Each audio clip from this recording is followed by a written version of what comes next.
Last week, the American Arab Anti-Discrimination Committee hosted their national convention just outside Washington. One of the events was this panel discussion on the role of Arab American women in this country. It's about an hour and a half.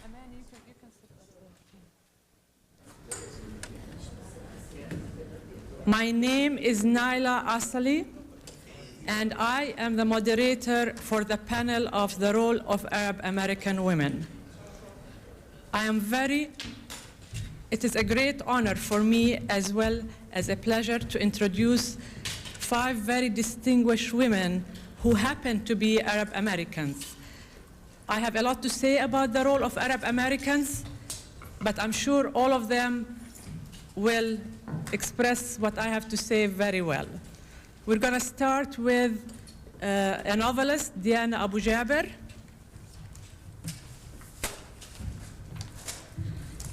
Diana Abu Jaber is the author of the novel Arabian Jazz and the new novel Crescent. This is her new novel. We're selling it outside. Please pick a copy and have her autograph it for you. It's excellent. Diana Abu Jaber teaches in the field of literature with courses on first-generation writers, real-world fiction, and post-colonial literature. Her upcoming novel is titled Memories of Birth. She is now teaching at Portland State University and will be just accepted a position at the University of Miami. I introduce to you Diana Abu Jaber. Thanks.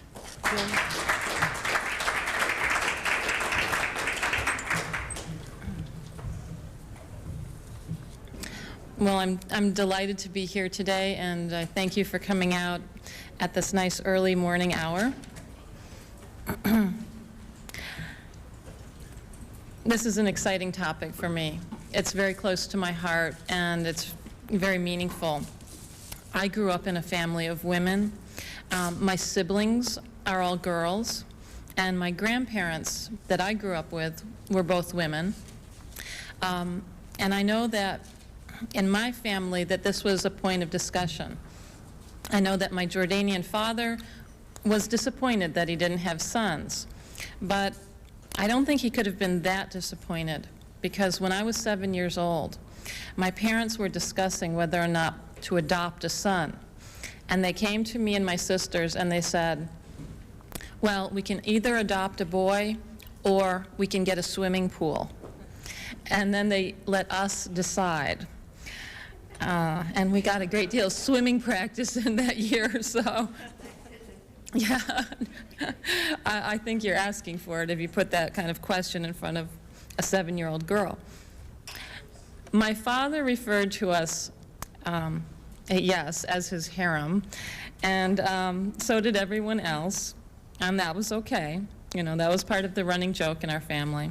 But he always said to me, make your own life. Don't wait for anyone else to do it. You have to do it for yourself. Don't wait for a man to do it. Don't wait for anyone to do it. Develop yourself, develop your voice, develop your skills, and develop yourself personally. At the same time, he also often said, the father is the boss. And that's one of his favorite mottos, and that was one of the mottos that I grew up with in my family. The father is the boss. I grew up in the thick of such contradictions, as I believe many Arab American women do.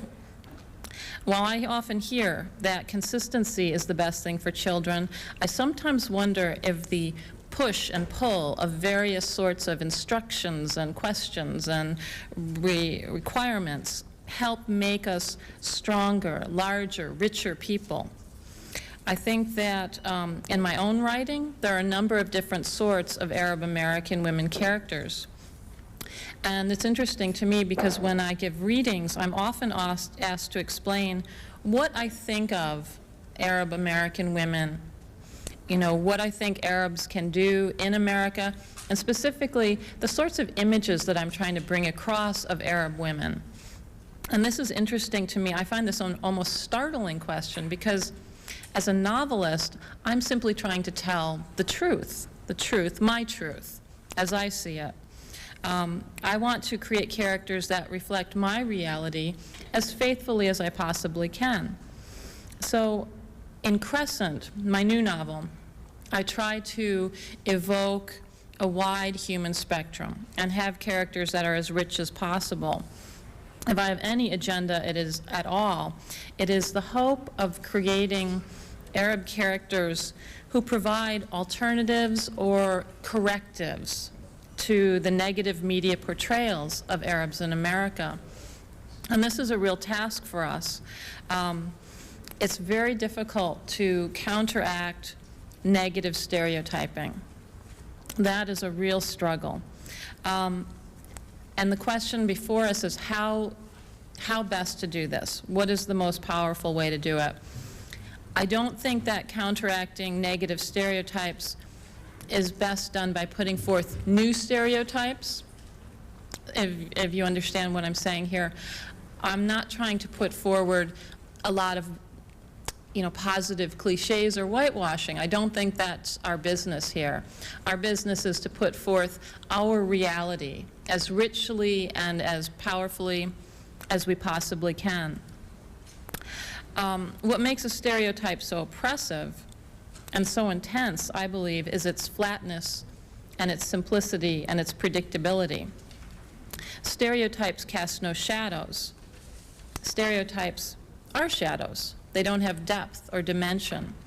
And so if any of you go out and you watch an Arnold Schwarzenegger movie, for example, you might find that some of the characters there are a bit flat. They're predictable. You understand where they're coming from. And they're often disappointingly the same. And in the case of Arab and Arab Americans, this tends to be a very negative kind of stereotype. So the Arab women in Crescent are much like the Arab women in my life.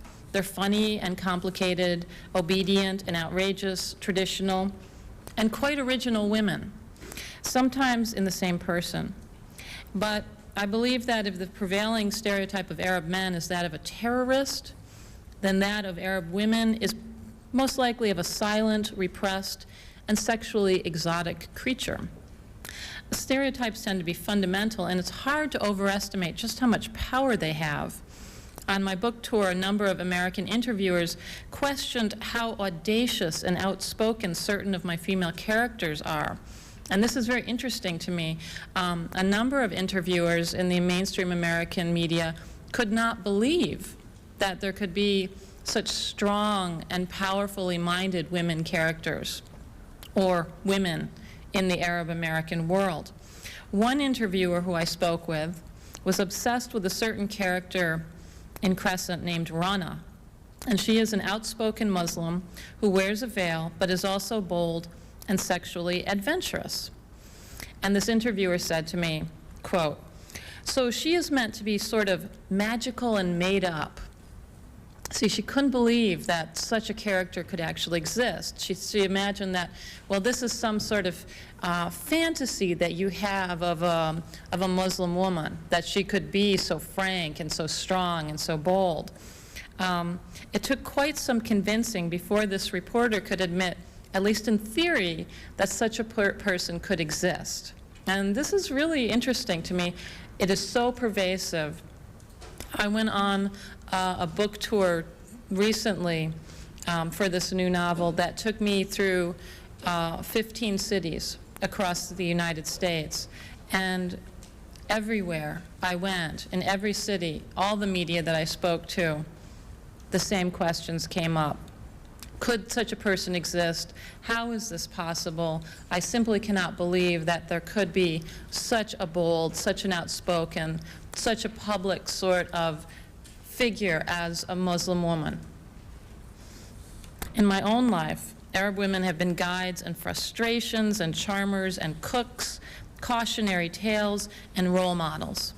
In the arts, women like actress Kathy Najimy, poet Naomi Shihab Nye, screenwriter Kali Khoury have been great inspirations to me. And I'm currently fascinated with the entertainer Shakira. Like Madonna, she plays with sexuality, and yes, in many ways she plays into sexuality.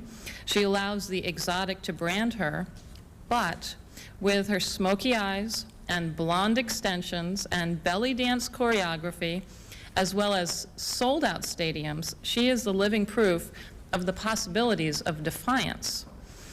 Now, I don't want you to get me wrong. I'm not saying that I think that Shakira is or is not a great artist to end all artistry, or even terribly original. But she has an identifiably Arab name, and she is broken through to a real mainstream.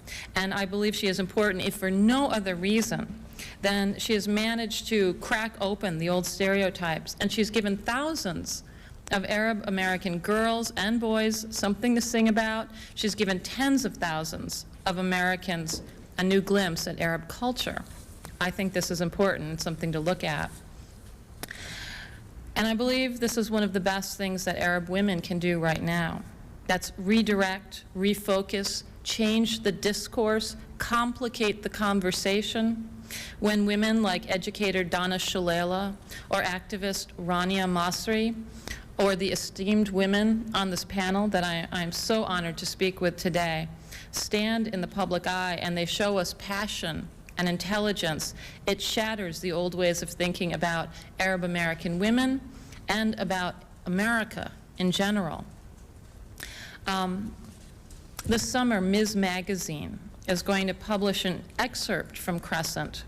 And this excerpt contains a scene of Muslim Arab women having a political argument. And when I wrote the scene, it simply reflected dozens and dozens of meetings that I had gone to about religion, Islam, women. I didn't think there was anything extraordinary about it, but when the editors showed the scene to some of the more venerable feminists on the staff at Ms. Magazine, they were congratulated for publishing it and told that they were brave for printing such a controversial piece. That was really interesting to me. I think this is the fearful hold that such stereotypes and taboos hold over us. Such is the power of its silencing. So, if there is a role for Arab women, I think it's our role to give ourselves passionately to these sorts of conversations, to be active, to speak out, and to instruct others about who Arab women and Arabs in general are. We must speak ourselves, personally, as private individuals, to religious gatherings, to neighbors and friends. We must not be afraid to write to the newspapers, to watch TV. We must not be afraid to understand and learn what is being said about us and our community. We must learn what others who are not Arabs are being taught about Arabs. We must be brave enough to get angry. We must be brave enough to support Arab women activists, artists, politicians, writers. We must vote, for God's sakes, we must vote. Thank you. We must not be afraid to raise educated, loudmouth daughters. We must be brave enough to break rules ourselves. We must be brave enough to work on presidential campaigns, and we must be brave enough to cook Arabic foods at small festivals. We must be brave enough to keep talking and keep talking and keep talking. Because I do think we are at an absolutely critical moment, and when I say critical, I mean it in the strongest possible sense of the word. There is a wound between the Arab and the American world. And as long as we keep talking, there is hope. But now I want to use my own generalization, and please forgive me if there's a bit of a cliche here, but I think that there's some truth in it. I believe it is time for women to start to address some of the things that men are doing. Okay, sorry guys. For us to say, enough with your repressive regime and your oppressive government, enough with your good old boy network, enough with your expensive technological military, your secret police, your intelligence agency, your corporate thievery, and I am not talking about Martha Stewart.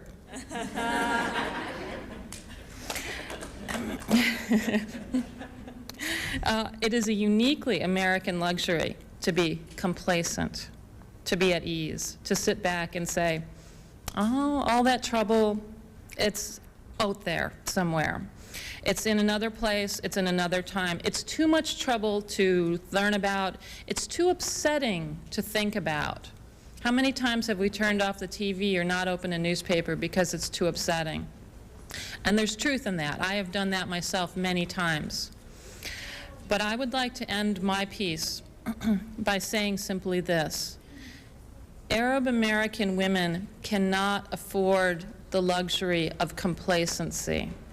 We cannot afford that luxury right now. None of us can. The time for us is now. The challenge is upon us.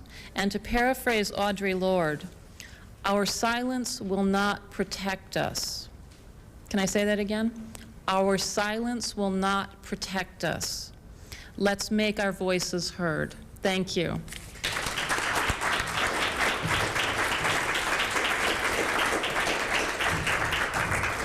Thank you very much, Diana. And again, the book is sold outside in the book fair. Please get yourself a copy.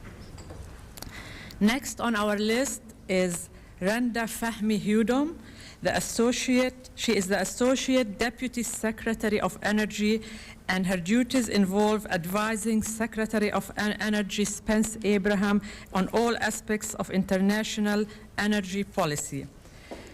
Randa also analyzes, monitors, and assesses energy policy as it relates to the impact on foreign policy, national security, and trade promotion and investment.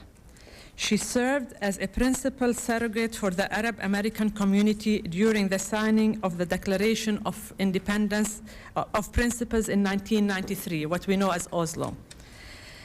She routinely provides commentary on legislation facing Congress for Arab American television audiences on networks, including the Arab Network of America, Middle East Broadcasting, and the Arabic Channel of New York. She received her JD in 1990 from Georgetown University, focusing on international law and comparative legal systems. Please welcome Randa Fahmy Hudome.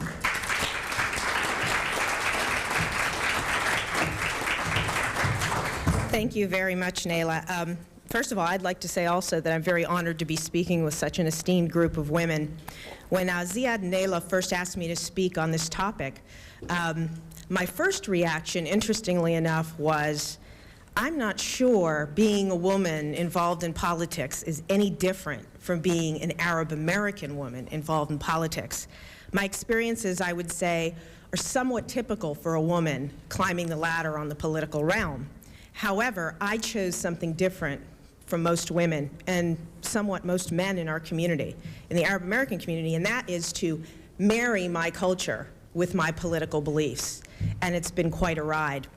One of the things I think also that I have taken very, very seriously is that when you do marry your politics with your culture, you have to take the pluses and minuses with that.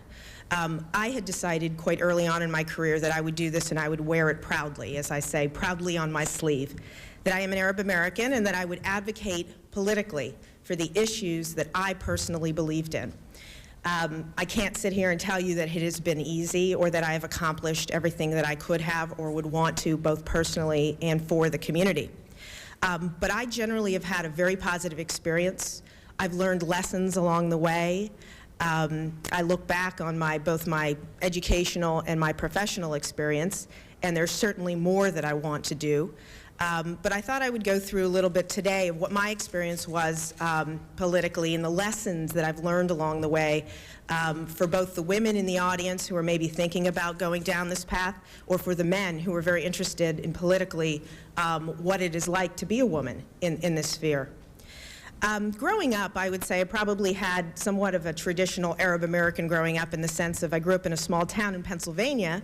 However, what was different was my parents, both from the Middle East, took my sister and brother and I to the Middle East almost every summer.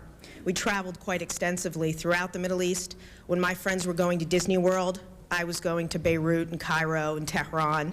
And I look back on that experience as a woman now and highly, highly treasure it.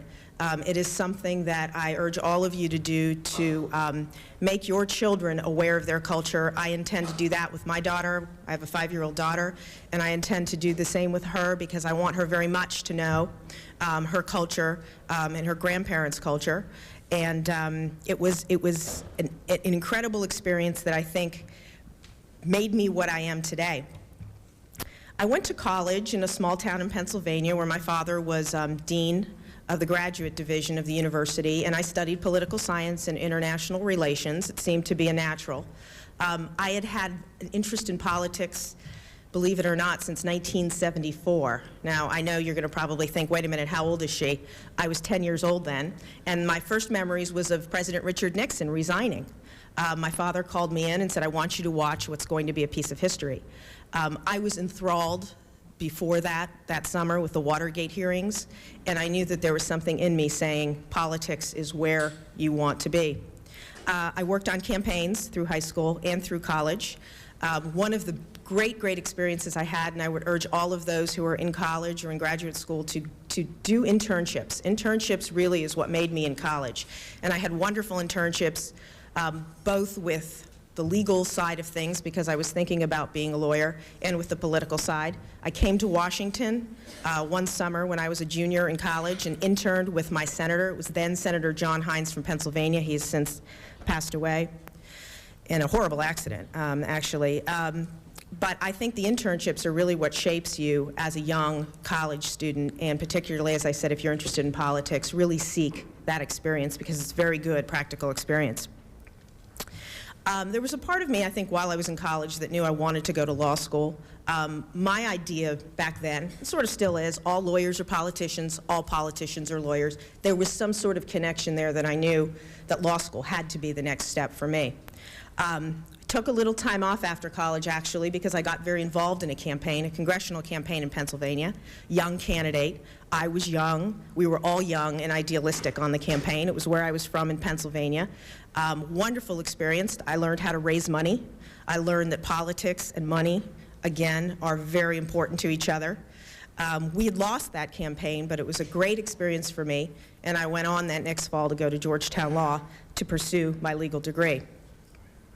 While I was in law school, it became apparent to me, with all the job possibilities out there, that for women, it is extremely important to have your graduate degree, and even more extremely important when you're in politics to have a graduate degree. Certainly a law degree helps, but an MBA, a master's, in any form, you really do need that. In Washington, graduate degrees are a dime a dozen. A students, summa cum laude, valedictorians, they are all in this city. The smartest of the people really want experience working in our nation's capital, so your competition level is up. I will tell you also the truth, which is if you're a man and you're in politics and you have your bachelor's degree, you can hope to rise to the top and become the chief of staff or become the highest there is in ranks. If you're a woman and you have your bachelor's degree, it is still the same game. You will answer somebody's phone, you will be somebody's assistant. And it's unfortunate. I was thinking, as I was talking to Naila the other night, you know, when I was in college, I wrote my senior thesis. In fact, I found the book. It was called The Women of Washington. This was written in 1980, 82, and not much has changed since then, unfortunately. I go back and read some of the chapters, and it could be written today. So I can't tell you a tremendous amount has been made in progress in that. That's why it's necessary as a woman, particularly a woman in politics, to really educate yourself in a senior level. From law school, I went on to the law firm, practiced in a corporate law firm for a while, but knew at that point that I wanted to do more. And I was grasping, as I say, grasping for mentors. And this was another lesson that I learned. It seemed natural that as a woman, you would gravitate towards women mentors. I sat down when I was at that law firm and thought, who would I want to be my woman mentor? Thought, and I'm going to date myself at this point, but at that time it was Senator Nancy Kassenbaum. I thought she was the bee's knees. I thought she was the greatest. So I thought to myself, well, then what am I doing in a law firm? My natural place should be back into politics, maybe on Capitol Hill. I had the very fortunate experience, again, we were talking about this the other night, while I was at the law firm of coming to an ADC convention. While I was at an ADC convention, somebody said to me, you know, the National Association of Arab Americans, which does lobbying on Middle East issues, is looking for a lobbyist. And it piqued my interest because I thought, wow, what a chance to be able to marry the culture and the politics with the Capitol Hill experience. At the same time, that was around 1992, of course, we had Madrid. Madrid was started in '91, but I remember seeing Hanana Shrawi on television as the spokesperson for the Palestinian delegation and being absolutely wowed by her. Again, the whole mentor issue hit me in the face and said, she is a wonderful woman and I would love to have her as a mentor. Well, wouldn't you know it, 6 months later, NAAA made me an offer to come in and be a lobbyist. And so I did what was quite unusual for our community at that time, which again was to marry politics and my culture together. And from 1992 through 1994, I was a lobbyist. I was the congressional representative for the National Association of Arab Americans. I was very fortunate enough at that time to be there, at really the key time of when the Palestinians were negotiating back and forth in Washington. I was able to participate with the delegation during the Declaration of Principles signing on the White House lawn in 1993, and I arranged their visits to Capitol Hill, which was the first time the leadership of the Palestinian Authority, including at that time Yasser Arafat, met with every single chairman of every single Senate committee on the Senate side and every single chairperson on the House side. It was a fascinating experience. I not only got to meet, but work with Hanana Shrawi and many of the delegation in the Palestinian Authority. It was a wonderful, wonderful experience. In addition to that, I worked on civil rights issues, foreign policy, and domestic policy for the Arab American community. From there, I was very happy. I was extremely fulfilled by my job doing that, but I also felt frustration. I can't tell you that I didn't. It was a frustrating time in that I felt that our community's access was limited on Capitol Hill. We had a very, very difficult time getting access, but also a difficult time getting our issues across. It was interesting people's reaction to me as a woman Arab American lobbying, if you will, on these issues. Somewhat shock, somewhat amusement, somewhat surprise, and it was most often by the men who I had to deal with, because by and large, people who were making foreign policy on Capitol Hill, especially at that time, were men. But I used that to my advantage. I did not ever use it to my disadvantage because I think they were shocked and surprised to see a woman who was advocating on these issues. And it helped because many senators and many congressmen actually, and still do, remember me for that role because it was quite unusual to have somebody, and particularly a woman, working in that type of role. I also got a great deal of experience in the press and in the media at that time, which was a wonderful experience for me. And I got to do a tremendous amount while I was there. From there, I met a young man at that time named Spencer Abraham, who was very involved in Republican politics. And I had always, as I mentioned, been involved on the Republican side of politics for many, many years. We had something in common. We were both Arab Americans. And he decided he was going to run for the Senate in Michigan, which, as many of you know, has a very high concentration of Arab Americans. He asked me to come to Michigan to meet the community. A few who are in here today, Maha and others. Radwan, I think you're in here too. I know I saw you earlier. But that was 1994, and the idea was a very novel idea. The idea was, what if we could organize the Arab American community, both Republicans and Democrats, to support a Republican candidate for the United States Senate, something which had never been done before, to use the power of the community, both politically and financially on a national level, to support this candidate. I didn't know if it was possible. I drew up a plan. I went up there. I met the community. And part of the reason why I went there was because I believed in the candidate. The other half of the reason why I went up there was because I believed in the community. And I saw the frustration I exhibited when I was a lobbyist for NAAA, and I thought the only way we're going to get our issues across, the only way we're going to do it is to elect one of our own who at least would listen to the community and the community's beliefs. Well, as many of you know, it was a success story. We not only organized the community politically to vote for him, we were successful in a very tough primary. We were successful in defeating a 20-year incumbent congressman, Democratic congressman in Michigan. It was the first time in 20-some years that a Republican senator was elected to the Senate. and he was an Arab American, with a great deal of credit to the community. The community learned along the way, so did I. They weren't tremendously organized, but they did it, and they not only did it in '94, but they grew to great heights today in political organization. Another thing they were able to do also was organized financially and contributing to the candidate, both in Michigan and on a national level. Of course, the political side of things rose in 2000. As many of you know, the community again became extremely involved on a presidential level. I was involved in the Bush campaign in 2000 in advising Governor Bush at that time on issues of concern to the Arab American community. Again, it was quite unusual for the community to be involved at that level. As many of you know, he had several meetings in Michigan, one which resulted, of course, in the historic mention in the second debate of our community and the issues of concern to our community. And it's interesting because I met the governor a couple times in Michigan, didn't even think that he would possibly remember who I was, and was stunned to find out, yet 3 months later when he was in the White House, knew exactly who I was, where he met me, what my name was, asking me about how things were at the Department of Energy. So it was quite interesting. Again, a lot of that I credit to being a woman, being sort of different, if you will, in the political realm. I went on, of course, then when the president appointed Senator Abraham at the time to the Energy Department. I went on to serve the secretary as the senior policy advisor for international affairs and was promoted last year to associate deputy secretary. As Naila mentioned, I handle international energy policy matters. I was also just recently appointed by Governor Robert Ehrlich of Maryland to chair the Maryland Women's Commission, which is going to be a new interesting chapter in my life on advocating issues that are important for women across the state of Maryland. So I look back on my experience, and now as I move on to a different part of my life and my career as something that's very, very important to me, as I mentioned, which is my heritage, my culture, and my politics. And as Diana mentioned, it's very, very important for our community as a whole, but particularly the women in our community who are, who's clearly one of our best resources, from my perspective, to become involved in campaigns at the basic levels, in all levels, whether that's in voting, contributions, to make your voices heard, even more so, make your voices heard on the issues that are important to the community, particularly in the domestic and the foreign policy ranks.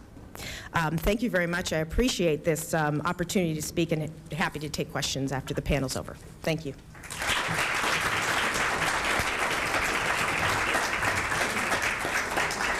Thank you very much, Randa. Next is Zainab Salbi. Zainab is the president and founder of the nonprofit organization Women for Women International, WFW. Having appeared on Oprah 3 times, Zainab's call for women's advocacy continues to be heard. Hundreds of WFW sponsors and supporters provide monthly financial as well as emotional support to help survivors in Afghanistan, Colombia, Bosnia, Kosovo, Nigeria, Pakistan, and Rwanda. One of the programs offered through WFW is Renewing Women's Life Skills Program, where women attend skill training classes, receive human rights education, and participate in leadership development seminars. Please join me in welcoming Zainab Salbi. Zainab?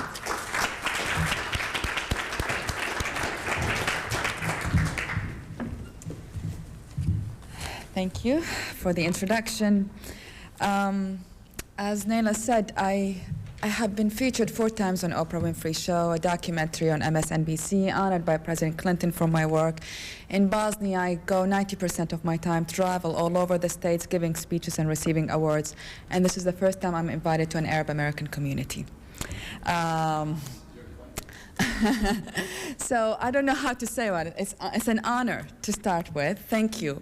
And I feel at last, someone the Arab American community start paying attention to non-Arab issues. I don't work on Arab issues. I work on Bosnia, I work on Kosovo, I work on Rwanda, Nigeria, Afghanistan, and I'm recently working on Iraq, not only because I'm an Iraqi, but because that's what I do, is help women survivors of wars. And I think part of making the point is for an Arab American woman working on non-Arab issues. And that, not only for me, I think that's something that we all need to pay attention to, is how we integrate ourselves to the larger community, not only to Arab issues.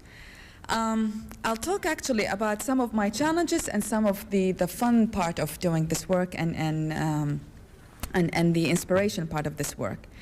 The biggest challenges, different challenges as an Arab American, starting with the non-Arab community. No matter how much I'm saying I am working on other issues, on women survivors of wars. I talk about the usage of rape as a weapon of war. I talk about the importance of incorporating women in post-war reconstruction.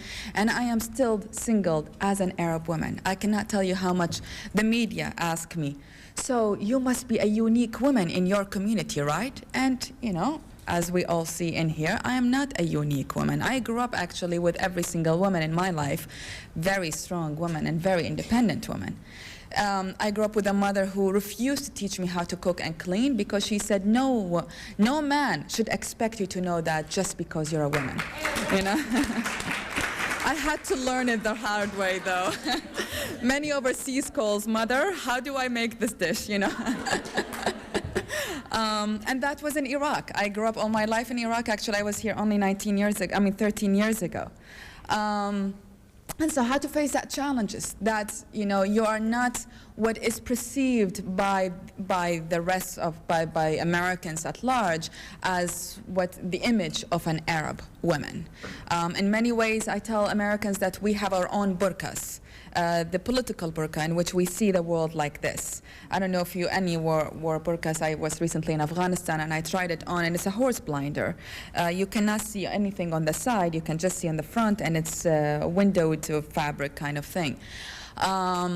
And it's that political burqa that we need to fight constantly, that our image as Arab women, or as Muslim women, as American women, as all of these things, as the world politics is not this, it is this. I face also challenges about, tell us about your people, tell us about Islam, tell us about the Arabs. And I'm sure you all face that after September 11, in which you're sort of all of a sudden cornered into the representative of huge community, different perspectives on the world, different perspectives on politics. And that confrontation, not confrontation as much as challenge, that you need to see me beyond what you want to see me as an Arab Muslim American woman. I am beyond that. I am a woman who works on different international issues, and I feel very strongly that there's a messaging in me working in that field. A messaging that when I go to Afghanistan, I am not only an American woman, I am an Arab woman who is helping an Afghan woman. And when I go to Bosnia, all the humanitarian aid, most of the international community in terms of humanitarian aid and reconstruction is coming from the West. And while I still am based in the West, I still think there is a huge political message that I need to make a point over and over and over again, that I don't need to be only an American to helping you, that I can still be something else and still care about you. The other challenge is actually from my own community, and as I mentioned earlier, from the Arab American community. I started the organization 10 years ago, and I started it with 0 funds whatsoever. Until now, I can count the number of donors or supporters or emotionally or financially that comes from the Arab American community. We have donors from across different ethnic, political, religious groups in America. We have donors who actually are even from around the world, including Bangladesh, helping other women in Bosnia. We have, I can count it on my fingers how many donors we have who are from the Arab American community supporting other non-Arab issues. Not to generalize, this is just my experience, and we work with the organization is about $7 million and has about 50,000 members rather in it. This is one of the challenges. The other challenge is the questioning that I keep on getting. Why don't you work on Palestine and in Iraq? And for me is, why not Afghanistan and Bosnia and Rwanda? Why not? Actually, the connections between our challenges, between the struggles we go, is so powerful. Every time I go to any of these countries, every time I go to a Rwandese woman and hear what she has to go through in terms of their genocide and their ethnic cleansing and their rape and all of that, I want to connect her to a Bosnian woman, to a Palestinian woman, to an Iraqi woman, and there is so much a connection between us. And in sharing this knowledge is so powerful to even sharing how we can go about the struggle to improving women's rights. So why not go beyond Palestine and Iraq and Egypt and all of these things? And as I said, when I first started, and actually until recently, I get lots of media coverage. It's not a challenge for that. And the beginning, still now, actually until now, the Arab American, my surroundings of the Arab American community is like still there is no valid work in here because it is not on the Arab world. The organization helped 20,000 women, still is not validated because it's not including the Arab world. Finally, I am the challenges that I face myself, full of contradictions. As I said earlier, I have recently went to Iraq, and this time to help my own people through my work, which I would have done it even if I wasn't an Iraqi. I've left Iraq right before the first Gulf War. I have not, in the last 13 years, I've been to Iraq only 3 times. It's an incredibly emotional trip for me to go in a free Iraq of Saddam. It just, I never thought that this day would happen. Many Iraqis did not think that this day would happen. And I know the day Americans took over Baghdad, I was crying and celebrating, and a lot of my Arab friends were confused. And it's like, how could you cry and celebrate? It's like, you don't understand. This man is the devil incarnated. And there are conflicting feelings on how he was taken over, or Iraq was taken over, but the fact that he left means a huge deal for the Iraqis. Anyway, I'm going in a small plane, only for NGOs. There are only 8-seaters. All of the other NGOs are Europeans. There aren't too many American NGOs at all, actually, in Iraq right now. There's complete anarchy and chaos in Iraq. And I'm the only Arab American who's there. We land in the international airport, Baghdad International Airport, and I'm very emotional. I'm landing in my country. Saddam is no longer in power. It is free, but then the minute you land, there are American soldiers all over you, all around you, and the tanks and all of that. And there's these conflicting feelings. It's like I'm emotional that I'm here, and I'm emotional that I'm not comfortable seeing the sight of American soldiers surrounding me in my country, And I just went silent and just did not know how to deal with these emotions. And we went into what used to be the VIP section of the airport, and the American soldiers processing. It's not a soldier, I just don't know the military ranks. They're processing our papers. And the guy said, "Who is with Women for Women International?" And I was like, "Me? Is that good, bad? You just tell me." And he's like, "I'm a donor to you." And he's a donor through the Combined Federal Campaign. His wife is a sponsor through, as she saw us on Oprah in the last show. And again, these are the things that you get, it's in inner conflicts that you work in. This guy who is supporting my efforts to help women around the world is also a military person in Iraq, talking to me about times in which he was involved in combats and with the Iraqi army and all of these things. So how do you deal with all of these issues? I mean, how do I deal with the fact that there is actually really the non-Arab Americans who are supporting my efforts? And yet, it is that community also that is now invading my country. And it's full of contradictions. Don't want to speak too much, and I can speak on and on about Iraq. Trust me, there's a lot to be said about that. But in conclusion, I go back and say it's very strong. It's very important that we really go beyond our community. This is even how we get attention to our causes and our issues. There is a lot of similarities between what the Palestinians go through, what the Iraqis go through, what the Lebanese go through, what we Arabs go through, both in here as a minority, as well as in the politics in our own original countries. we have to go beyond that. We have to listen to what the others are saying.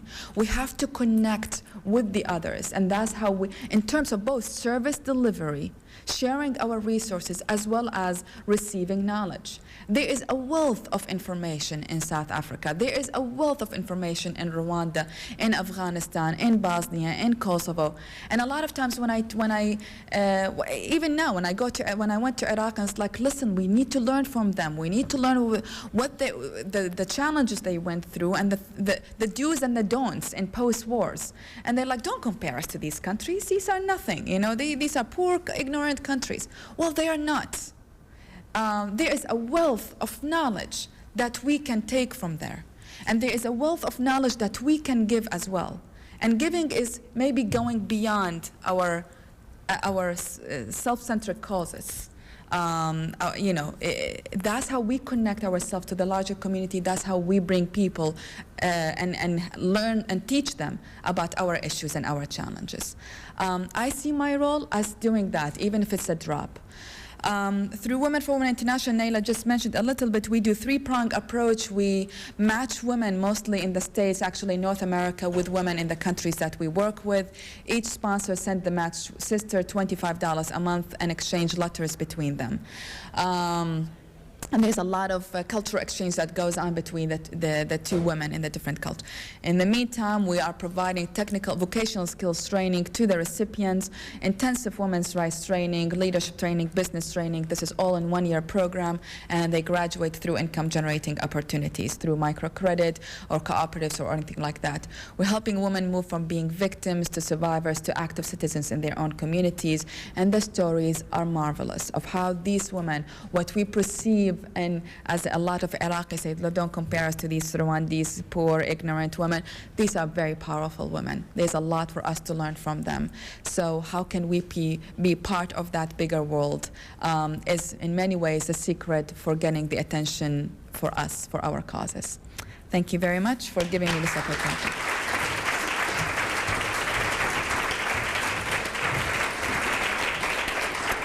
Thank you very much, Zainab. Next is Teresa Ann Isaac. She is the mayor of Lexington, Kentucky.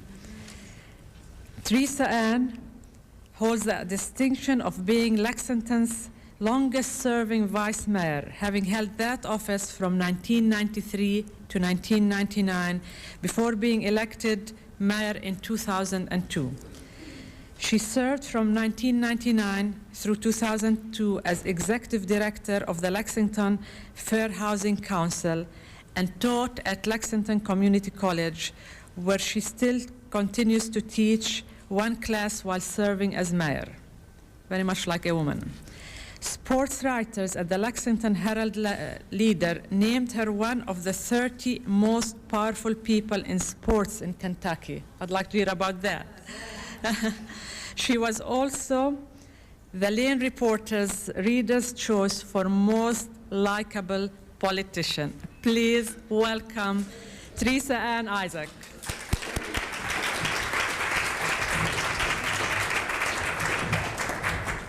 Thank you. I am very happy to be here to share with you today. I also want to let you know that Lexington has the distinction of being the largest American city with an Arab American mayor. So I'm very proud of that.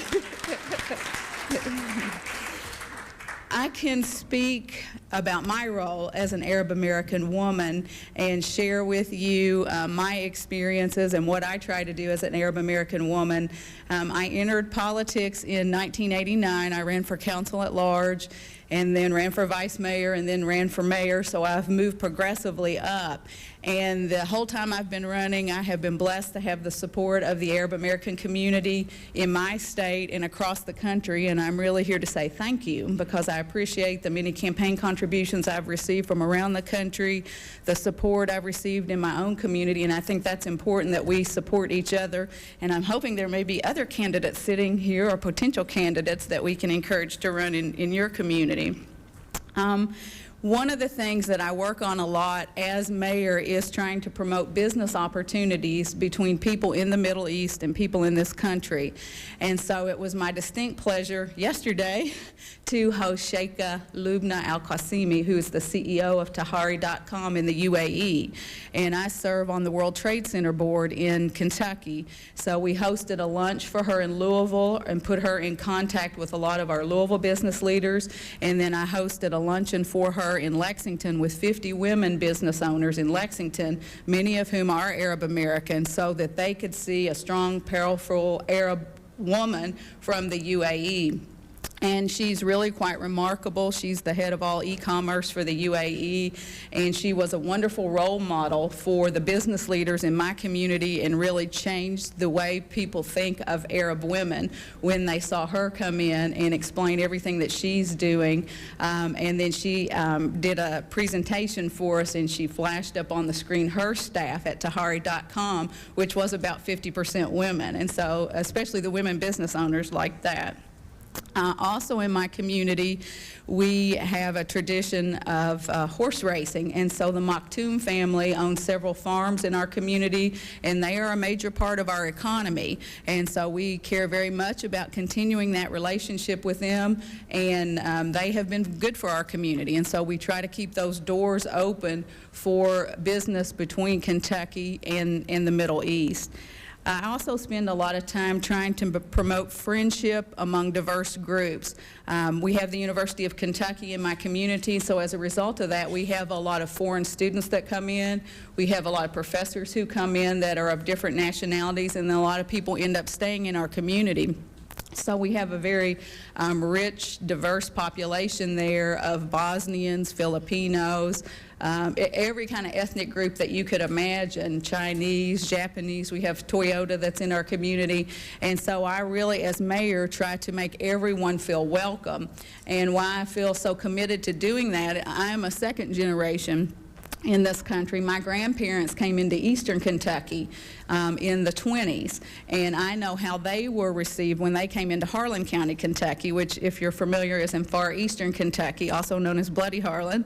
It has a rich tradition of politics that are pretty rough and tumble, but my grandparents moved into that community and were welcomed by the people in Harlan County, Kentucky, and it is a coal mining community, and my grandfather decided he would be the entertainment for the coal miners, so he started a chain of 7 theaters, and he had 7 children, one of whom was my father, and so each child ran a theater, and so the community opened up its arms pretty much to my family and was very good to my family, and so I feel an obligation now to do that for people who are coming into my community. And when we have issues pertaining to immigrants, I will usually come to the forefront to try to assist them because I know what my own grandparents went through. I also try to make a special effort to empower Arab Americans in politics, and I think that's very important that we understand the rules of the game and that we participate fully, because that's the only way to get our issues heard, whatever they may be, and to make real changes in policy is to participate at every level. So the first thing that I try to do, obviously, is just to get people registered to vote. So I do voter registration drives. And my community helps me with those voter registration drives. We also, once we get people registered, have to make the effort to get them out to actually vote. And so I was very pleased in my election, which was just last year, that we had so many Arab Americans in the community who voted for the very first time. And it was really pleasing to me personally to see how many people got out and voted, because it was a very close election. And I think the people, the first-time voters, really made the difference. One of the people that I beat spent $1,010,000, and the other person I beat spent $800,000, and I spent $250,000. So that was a lot of shoe leather.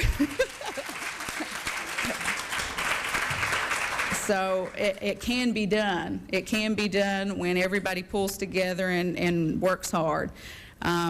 I also try to speak out on issues of fairness to Arab Americans. We're concerned about many issues, and sometimes issues will come up in the community where there are tensions between certain groups. And in my community, there were some tensions between Arab American grocery stores and some of the African American neighborhoods they were in, and so I was called on to sort of resolve some of those tensions. Obviously, there were tensions after 9/11, and one of my opponents actually used that as part of his campaign against me. Which sort of backfired on him, and I would like to thank the Jewish members of my community who actually did a press conference and defended me, which was very nice that they did that. And the Arab Americans really did not have to do the press conference because the Jewish people in the community did it. And I was very grateful for, to them for standing up like that for me. I was chosen as one of the monitors of the first Palestinian elections with Mary Rose Okar, and was very honored to do that. It was the first time I'd actually been to the Middle East, so I was glad I was along with a more senior member who knew the good restaurants and and kind of showed me the ropes while I was over there. But when I was asked to do that, I thought that was very important that I say yes, because I think it was important that Arab American elected officials be there to come and bring back the message to this country about what we saw firsthand. Because as you know, sometimes things get twisted in the media and things get turned around. So I think it was very good that we had people there observing it firsthand and come back and report to this country on what we saw and what happened. And the part you want to hear about, the sports part, I also spend a lot of time working on opportunities for women in general. I am a lawyer by profession. I've practiced law since 1979, and most of that time was as a civil rights litigator. And so I did a lot of work with race and sex discrimination, particularly in the area of sports and housing and lending. And so some of you may be familiar in your states. There's an organization in each state that runs all high school athletics called your High School Athletic Association. So one of the cases that I filed, I sued our High School Athletic Association because there were no women on the governing board. They did not have women referees at the women's basketball tournaments, things like that. So that was how the sports got involved. My mother, who is Lebanese, actually won the girls' state basketball tournament in Roanoke, Virginia in 1952. So I come by my love of sports through my mother. My grandmother, who is also Lebanese, played high school basketball in Matoka, West Virginia. So it is in the genes on the female side. My dad is all business. But I have continued that love of sports. Obviously in Kentucky, that's important that you love sports. And so as mayor, I try to make sure that all parts of the community have sports opportunities. So we regularly look at our Parks and Rec programming to see that we have just as many activities for the girls as we do for the boys, and for all ages too. Lexington was named one of 50 places of a lifetime to visit by National Geographic. So we have lots of people that come to our community. We enjoy showing it off. We were just named 14th best place in the country to do business by Forbes magazine. So we want to keep that reputation that we're fair to everybody, that we're welcoming to everybody, and that it's a community that's brave enough to elect an Arab American mayor after 9/11. Thank you.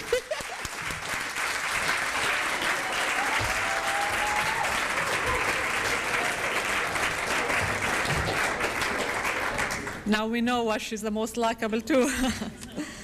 Our fifth panelist, Haifa Fakhouri, is the president and CEO of the Arab American and Chaldean Council, ACC. It's the largest community-based human services agency in the nation, serving the Arabic and Chaldean-speaking populations of southeastern Michigan. Through her development and implementation of employment and training programs, Haifa has provided the bridge for economic self-sufficiency and the actualization of human potential for many immigrant populations. She came to the United States from Jordan in 1968 and served as a special advisor to the United Nations on the role and status of women and population policies in the Middle East region. For her work, she has received awards such as the 1999 Michiganian of the Year Award, the Arab Jewish Award, Project Hope Woman of the Year Award, and the FBI's Outstanding Community Service Award. along with posts and appointments on different local and national advisory boards and communications. However, Haifa was stranded in the airport in Detroit last night, and she couldn't be with us. She missed her plane, and we were hoping she'd make an earlier plane, but she did not. In her place is Amani Yunus. Amani is the Director of Health Services of the ACC, the Arab American and Chaldean Council, and she will present us with the report that Haifa was going to give to us. Please welcome Amani Yunus. She is also an Arab American woman.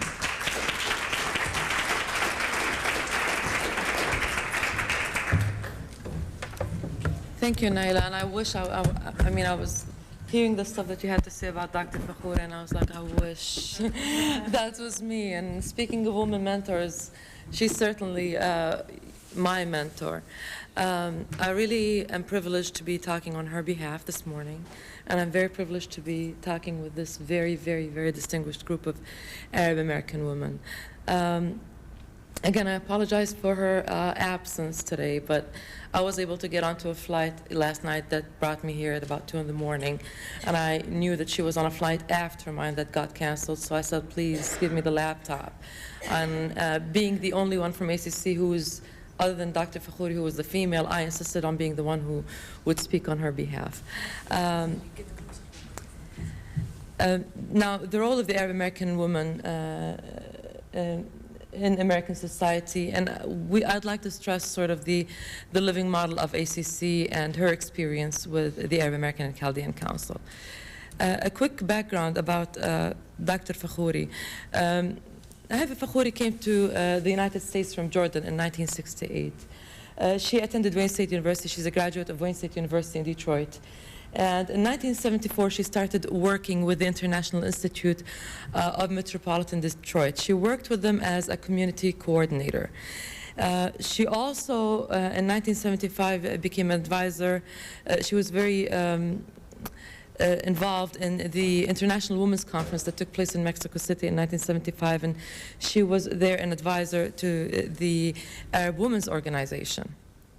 In 1983 and 1984, and I know she sort of, this is a few years later, she worked with the United Nations as a special advisor on the role of and status of women and population policies in the Middle East region. She also was a special consultant to the U.S. Agency for International Development and a special consultant for Queen Noor of Jordan at the time vis-a-vis the Ministry of Labor. Now, through her work with the International Institute, she did realize and she saw a huge influx of people from the Arab American community in the greater metropolitan Detroit area. So she realized the need for a human services organization at the time that really served and represented the Arab American community and Chaldean community of metropolitan Detroit in the social arena, in the economic arena, and also in the political arena. And that's to be stressed. So what she felt that she needed to do is really invite leaders in the community to lay a foundation for such an organization. And I'm proud to mention that she was the only female stakeholder at that stage. This picture is a picture I personally love. This is a picture of her and who then was the governor of Michigan, William Milliken. What they did is that they came up with $500 per person in this core group. And they came up with $20,000. And the governor of Michigan at the time, the state of Michigan, matched for every dollar that they raised $2. So they came up with $20,000, and the state of Michigan matched it with $40,000. And those $60,000 were used as seed money to establish the Arab American and Chaldean Council. Now, under the auspices of the International Institute and Leadership Detroit, she founded the Arab American and Chaldean Council in the spring of 1979, and she started it with one office, and that's a picture of her sitting there behind that desk with one member of staff. So it was two females, her and one assistant. The mission of ACC is, we use the word bridge for acronym, and it's to build community cooperation and coordination, to raise the level of the community's general well-being, to increase cross-cultural understanding, and deliver human services, counseling, and referral services to the people in the community. We also look very strongly into employability skills of the community, and we try to gear eligible community members with employability skills, and we do a lot of employment counseling and placement. As far as the Arab American and Chaldean Council, as soon as it was established, we started working with the Department of Social Services. And from then, we got a grant from the U.S. Department of Education to offer assistance in the form of English as a second language. Then we went ahead and we built our behavioral health division due to the needs that we saw among the people in the Arab American community who were fleeing wars and turmoil in the Middle East, and who had to really adjust to the immigration experience, and some of them to the refugee experience. Then we went on and we started the Displaced Homemaker program, and we went on to build more divisions. And those divisions were really expanded upon based on the needs of the community, where they needed those services and what kind of services they needed. This is a map of the 4 counties in the greater metropolitan Detroit area. And really the Metro Detroit area is the 3 counties of Oakland, Macomb, and Wayne. We currently have 39 outreach centers. We started as one office in 1979, and we have 39 outreach centers in the 4-county area. And this right there is where our Detroit headquarters are. These are some pictures from our Detroit headquarters. The top is sort of a cultural room that just shows a little bit about the richness of the culture. This was a building that was sort of dilapidated. It was run down. They renovated it completely. They have a first floor where we're doing primary care to people who cannot afford it. We're doing a lot of behavioral health counseling too. So 24 years later, where are we now as ACC? We render about 500,000 single services to over 85,000 individuals annually. We offer a wide range of human services. We have divisions that cover public health, behavioral health, employment, job training and placement. We work with family independence agencies very closely. We have senior citizen services, immigration services. We have a huge focus on youth in the community, not only Arab American youth, but youth that are surrounding all our outreach centers. We have a cultural tapestry initiative where we go out to organizations, we go out to hospitals, to police departments, to higher education facilities, and we educate them about the culture. We have community and neighborhood development project, and this is one of our biggest endeavors at this time, and I really wanted to sort of speak a little bit about that at this stage. Where we have our 7 Mile headquarters in Detroit is sort of an area where there is quite a bit of members of the Arab American community and non-members of the Arab American community who are of low socioeconomic background. So Dr. Fakhouri had put a task force to transform this entire area, an entire stretch of this neighborhood into a very thriving and vibrant neighborhood community. Now, as I said, this neighborhood is not only Arab Americans and Chaldeans. It has African Americans, it has mainstream Americans, it has Asians, people from Asia. And she divided this project into 3 phases. We are we have finished conducting the first phase, where along with our Detroit headquarters, we sort of expanded, and we have purchased several buildings and centers around the headquarters to offer more services to people in the community. We also have phase 2, which we're currently conducting, and this is the business development and economic revitalization phase. And we're trying to make it to be more of a tourism attraction. We're trying to get people to this neighborhood, and we're trying to have the Middle Eastern motive as the attraction in that area.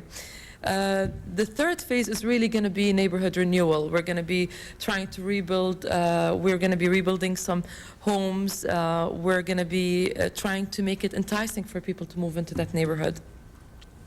And this really goes in line with her commitment to the city of Detroit. These are just very few of the awards that she has, and they're pretty hard to count. The Michiganian of the Year in 1999. She also had the Distinguished Service Award by the Detroit Public Schools in '97, a recognition award by the Michigan's Women's Commission in 2000, an Excellence in Leadership Award, and you can read the rest of them: Distinguished Service Award, Spirit of Detroit Award, and the Antiochian Silver Medal of Merit. What's her vision? Her national vision is really to align and to network with other Arab American human services organizations to be better able to effectively reach out to the community and serve them in any way, shape, or form we can. And just these are just some pictures that she wanted to share. Please feel free to log on to our website, acc.org. That'll give you sort of a very good idea of the services that we provide. And as you know, as some of you might know, we have about 450,000 Arab Americans in the Tri-County area. We're the largest Arab American population outside the Middle East, and we're very proud of that. Thank you.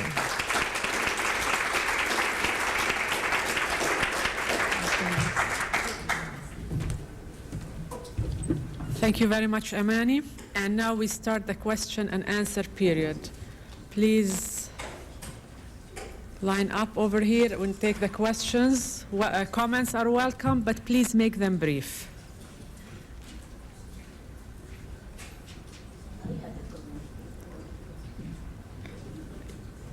Tihaj, you have...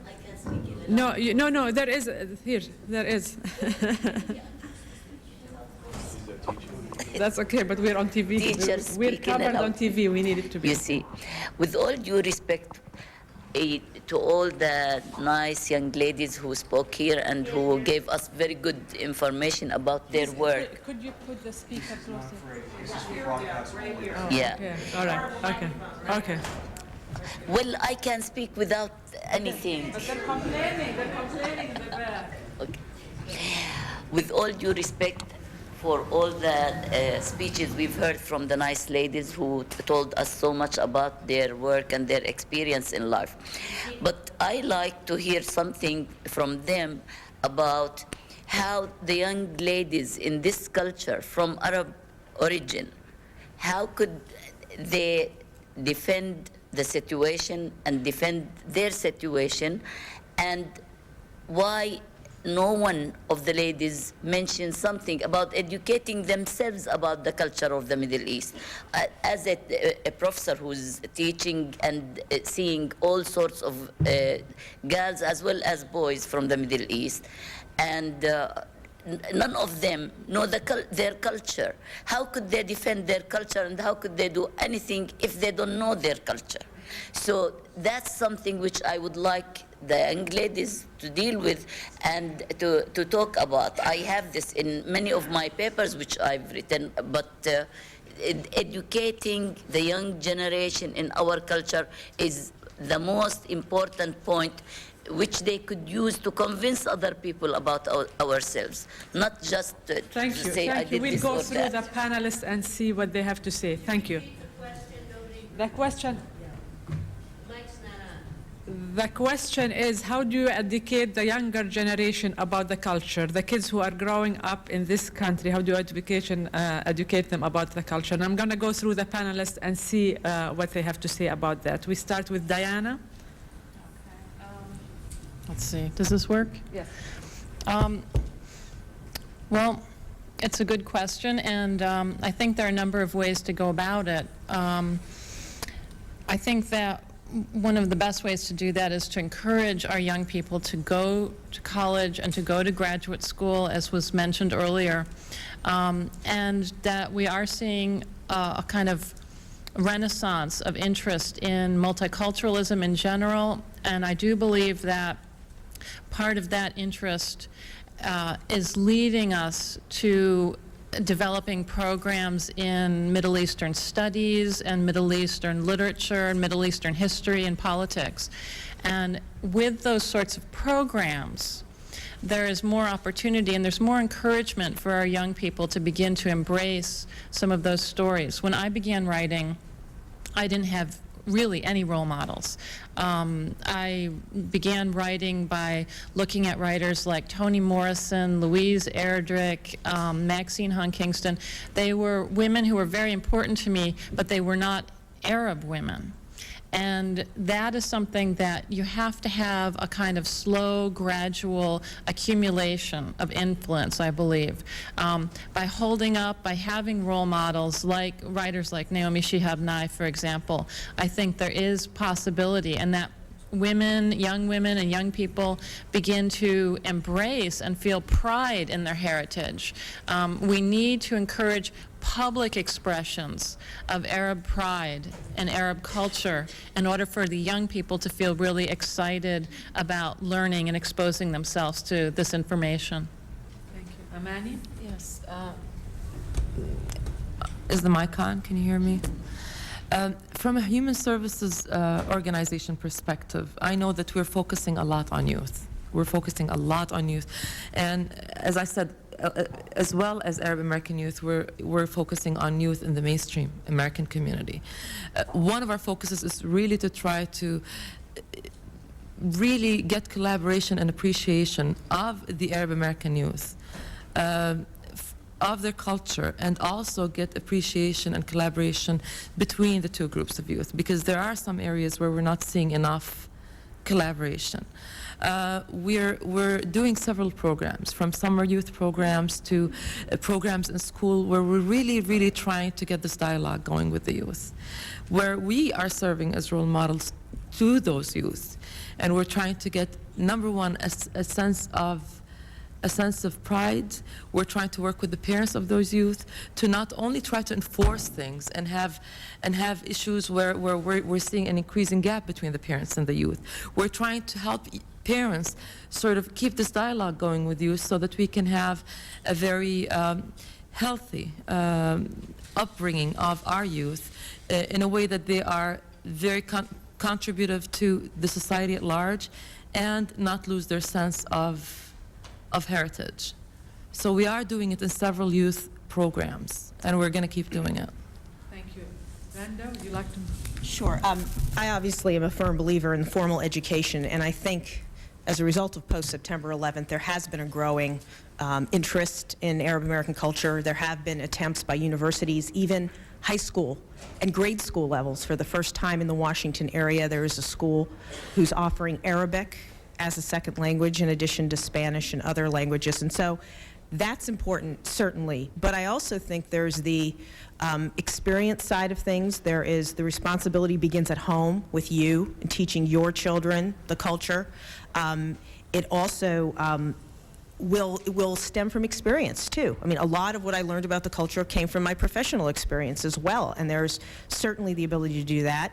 And lastly, in places like Michigan, where you have ACC and also access, it's a lot easier to be able to do that and instill. It's almost second nature in Michigan. You are so surrounded by the warmth of the community that you're able to do that.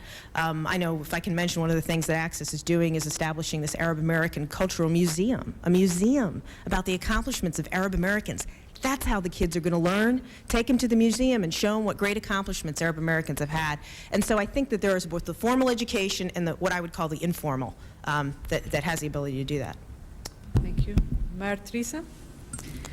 I think towns that have universities have been doing this for a long time. Lexington has a very active Middle Eastern program at the University of Kentucky, and 9/11 gave us some real opportunities to bring wider groups together to discuss the culture, to discuss the heritage. But then I think a lot of it is just what is passed down from grandparent to parent to child, and there are many more social gatherings in Kentucky probably than, serious academic type gatherings. But the culture is definitely passed down. There is a pride, and there are clubs, social clubs of young people in Lexington that I meet with on a regular basis that are Arab American youth. And they were very active in my campaign, and I think that there is a real pride and there is a renewed interest in knowing about, where their grandparents, where their great-grandparents came from. My son is now a junior at the University of Michigan, and he's studying Arabic at the University of Michigan because he wants to learn the language.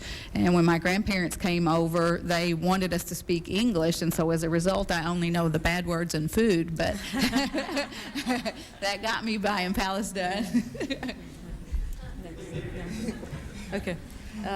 Zainab, you want to attempt that? I don't have too much to add to actually what has been said, except, what we need to do is, for me, the concept adding to what has been said is acceptance. I mean, and is there such a thing as one Arab culture or one Arab or one Muslim understanding and all of these things? So how can we be accepting of the different definitions and that the youth, which I don't have experience with, to be honest, but they might be going in different directions, defining their cultural heritage in different ways. And how can we accept that differences? It's not a one way.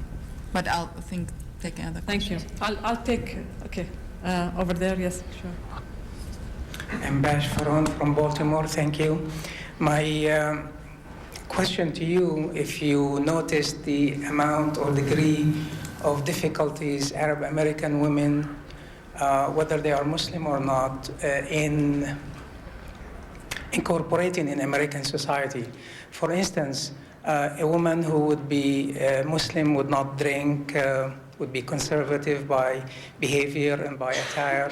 How a woman of that nature can be excelling in whether the field of jobs and corporations or in politics.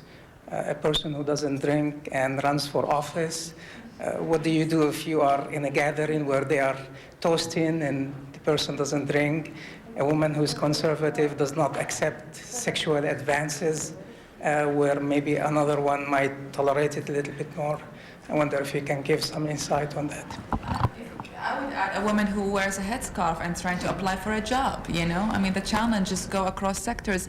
And I think part of it is educating the American public that, you need to...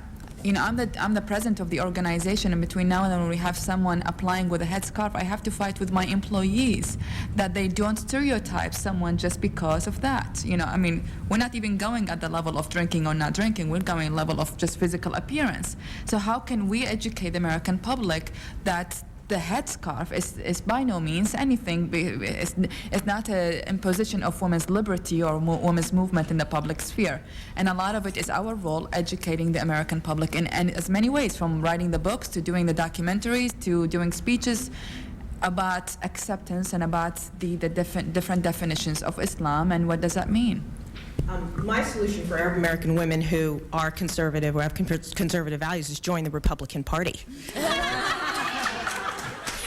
We are very accepting of those ways, and I'm sort of half joking because when you look at the values, for instance, the ban on alcohol, there's similarities between other religions in the United States. For instance, the Mormon religion does not drink alcohol, and there are members of the Mormon religion that are elected to Congress very successfully.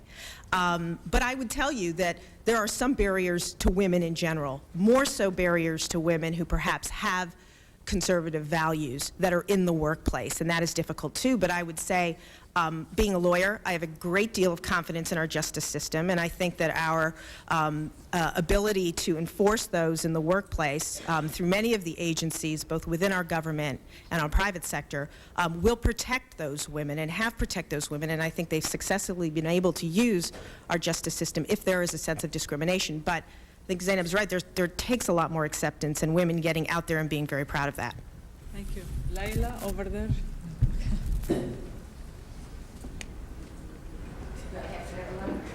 Yes. Thanks. My name is Laila Sabahana, and I'm from Michigan. I work with the Michigan Department of Civil Rights. I've been with the department for the last 28 years. And as an Arab American woman fighting discrimination, with the mayor, you said that you worked with that. And we are mandated by the state constitution in 1963. So we have law enforcement. In the other states across the country, you have human rights. So it would be, I'm sure you work closely with them, but it would be nice also to translate a lot of the material for the new immigrants, for the Arab Americans, so they become aware of their rights. That's what we are doing in the state of Michigan. And now we have the Arab World Festival this weekend, where we have all the material translated so the Arab American community, the new immigrants, will become aware of their rights. And does a very good job of that too. And we deal with the fair housing. There are about 15 languages: That's great. Vietnamese, Arabic, Spanish. And we're trying to work with the fair housing also and translating that for our Arab American community. Also, as an Arab American woman who do cultural diversity training, sexual harassment training, I agree with Zainab. I was confronted by a sheriff while I was conducting sexual harassment training. As an Arab American woman, how can you be standing in front of us, training us on sexual harassment? Thank you, Naila. So that's what they have about us. Thank you. I bet that sheriff was a Republican. Maria? Hi. My name is Farah Atasi, and I have a comment which is question as well. Of course, we are proud of each one of you and about all the successful story we heard today about how each one reached where you are now. But my question for you is, did Zainab knew before about Diana, and did Teresa met Haifa before, or Randa knew about Zainab? I mean, why we don't have, and this is what I'm working on, an Arab American Women Association that be an umbrella for all these distinguished women that we're talking about now, and other women, of course, and how we can reach to you to establish such an organization that talk about the achievement of the Arab American woman. I bet, this is probably the first time, of course, under the ADC panel that we guys talking with you and hearing from you. I'm not aware of any organization or any other conference. There is one, but we have no funds. There is Syrian American Women Association, Lebanese. At one time. At one time, not now. Yeah, exactly. Allah yarhamah. That's true. We have no funds, my dear. Nobody pays funds. Maybe it's an NGO. Yeah, but we're not aware of such organization. We need to know about it. If I actually just take this opportunity as someone who fundraises, and we did know about some of each other, but yes, you're right, there's no coalition. There are also other women's groups. The biggest question for, I think, a lot of Arab American groups, let alone Arab American women's groups, is funding. That do we have the commitment as a community to support each other and to really be there for each other? And so there are groups, and the challenges are always the same, I think, yeah. I think it's time for a man to ask a question. Yeah, my name is Ayad Al-Kazaz. I'm a teacher of sociology at Sac State University. And the question is for Zainab. 10 years ago, I wrote an article on the Arab lobby. And I mentioned specifically one reason why it is a very weak lobby, because they are not interested in non-Arab issues. And my question to you, how did you arrive to this conclusion? Without reading the article. No, I mean, what make you interested in an Arab issue? Is there something in your upbringing or something else, or what? What really has a major impact on my life is living in a war. And I grew up in the Iran-Iraq war, and war defined my way of looking in the world. When I came to the States also was because of the war. And then it was Bosnia and Croatia was the first war that I was aware of outside of Iraq. I mean, of course, you all know in Iraq, grew up very close from what's going on outside of Iraq. And I felt a strong sense that, I've got to do something because I lived in a war. I didn't even know where Bosnia was. I had to actually pick up the map, learn about former Yugoslavia, learn about Bosnia. Who are these people? What do they believe in? That was not the issue for me. The question, there were concentration camps and there were rape camps, and I, as someone who survived through war, by no means compares to these wars that I work in. I had a very good life in Iraq, but I understand what war is, and I felt very responsible for that. And then once you make the first connection, then you connect on a human level. Then it becomes your ethnicity and religion and your background becomes so irrelevant. What's relevant is that these people are suffering, and we all suffered, and how can we connect that in both the suffering and the strike to get a better life? So that was it. It was war, unfortunately. We have time for 2 more questions. Who are the takers? Okay. Fatina Salahuddin, JU in Ohio, owner of El Sahafa newspaper. My question to you is, how important, what role did your mothers play in your lives? Because I didn't hear not one of you mention your moms. I did. Thank you. Well, my mom taught me how to be a good listener. My dad was a storyteller in our family, and my mother is Irish American, and so I always thought, well, she doesn't have any interesting stories to tell. That'll come from Jordan. And so my dad told the stories, and I realized as an adult that my mother was very smart, that she understood that an immigrant needs a lot of space to create themselves. And she gave my father a lot of space to tell his stories, and because of that, I learned how to observe humans in their natural habitat, and I understood that all storytellers need listeners. So I became an observer of human language because of my mother. That won't do my mother justice enough, but my mother is a historian and she's an educator. She's back in the Middle East, in the UAE, if I can mention. She was the grounding force, really. And the one thing that both her and my dad have done was just the ultimate sense of not only respect but trust that they put on us. I'm the eldest of my siblings. I have a brother and 2 sisters, and I was the first to come here. I came here alone. They didn't have to coach me. They didn't have to take me. Full trust. So I guess it's the sense of trust, the sense of respect, and and that grounding force. Likewise, my mother, and I have to say my father too, were both equally important, very important in my life, both career and otherwise. My mother in particular has her PhD in education, extremely well educated, and worked from the time that I was 4 or 5 years old, and that was in the 60s, when most women did not work outside the home. She was my role model. I didn't know any other way.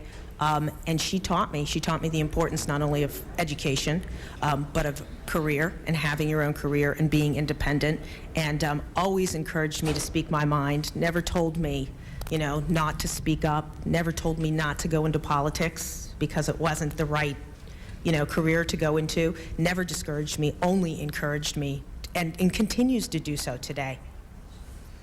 My mom was a high school basketball referee while I was in law school.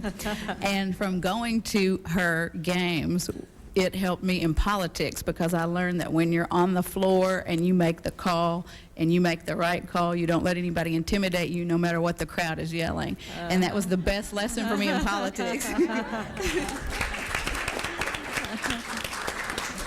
I actually did mention my mom and her influence earlier. My dad was a commercial pilot, so I grew up, my mom raised us on her own, more or less. We would see my dad once a month. She was an incredibly strong woman. She was also an incredibly charitable woman. I remember growing up, she would put money in my hand and she's like, go and give it away. She would make us go through our closet and everything we own every year and give away anything we have not used. And most importantly, when I wanted to help women, since 15 years old, I was 15 years old, and I remember in a car saying, Mom, I want to help all women in the world. And she's like, you can do it.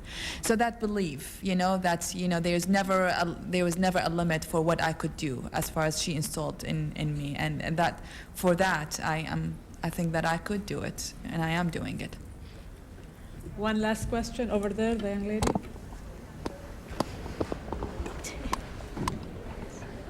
Thank you. I'm Hen Khatib from Fort Wayne, Indiana. I have a question for the mayor. I found it really interesting that you were elected after September 11th, and that was the time when many people were stereotyping and being racist of Arab Americans. So I was just wondering how you dealt with that and how you were able to still be successful after it. Well, I think because of the fact that during my whole political career I had always demonstrated how proud I was to be an Arab American, there was really no change in the way that I acted. And when people in the community wanted to make an issue about it, there was always somebody else who stepped forward and defended me, so I never had to be defensive about it. I was always very proud of it. The worst thing that happened during the campaign was somebody went to a synagogue and put flyers on the cars of everybody there, pretty much saying that I was a terrorist because I had gone to monitor the first Palestinian elections. And that was when the Jewish community stepped forward and did the press conference to defend me. So I appreciated that. But yeah, it was very difficult after 9/11 in some areas trying to campaign when people would bring that up, because we did about 4 debates a week, and there would always be a plant in the audience to say, why did you accept this campaign contribution from this person with this name? We'd go through the whole name thing all the time. ADC, but it ended up okay. So. ADC thanks the Jewish community in Louisville, Kentucky on your behalf. Thank you very Lexington, much. Lexington. Lexington. Again, let's give a hand to 5 very distinguished women who happen to be Arab Americans. Thank you very much.